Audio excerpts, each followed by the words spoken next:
One of the first things I'm asked when I get a laser installed, installing these lasers is fairly easy, and if you watch me do it, you'll be aware of how valuable the installation and training is, because I tend to make things look simple, but they wouldn't be simple if they were vague. So we put a lot into our installation and training. That's why we have training courses for Corel, Engraved Lab, and Laserworks, besides application training that we do on site.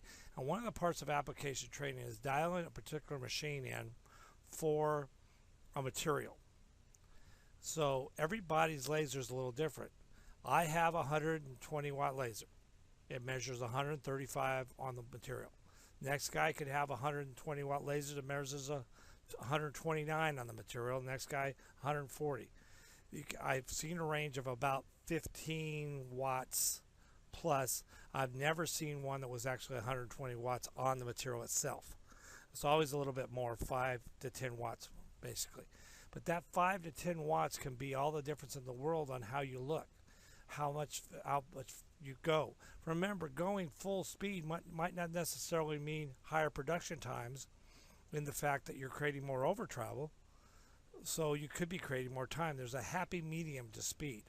The exception to that rule is there's one unit out there that's $150,000, and it goes 150 watts at a large table size, and it has a very short over travel.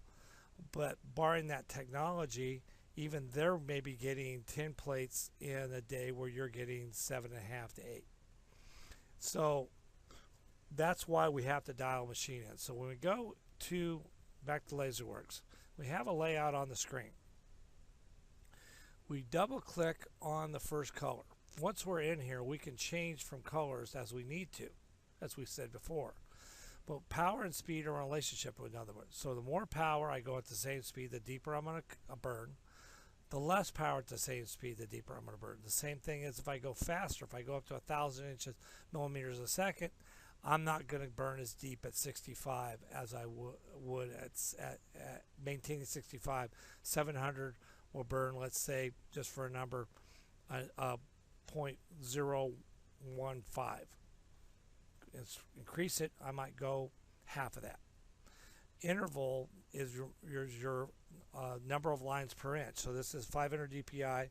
So if I increase that to half, which would be 1,000 dpi, I'm going to double the amount of lines that I laser in that time. It's going to take twice as long, but I'm going to get in twice as deep. So that's why we gave you a material library. This is to get you started. So if you load a material library, then what happens is from there it will go in and it will change those settings. Now the place I got those settings was, if I go to the back of the book here, these are where I got them for the 150 watt, based on those common materials. And I gave you a section where you could make notes and put it in for yourself. But what you want to do is, once you dial it in for yourself, simply save it. And then give yourself notes when you save it. Your default will be what you just naturally go to. So once you save the default number, if you more than likely 90% of the time are doing plastics, which many people are, or brasses, you can make a default to that number. You don't have to change anything. You can also assign different colors to different powers automatically based on the original palette job that we have. But once you dial those in, if you see a power change, it's because your optics are dirty or you need a beam alignment. The other thing could be is that you need to increase the power on the power supply meter to give yourself another 6 months, because you're maybe at a 5-year limit on your tube. Thank you.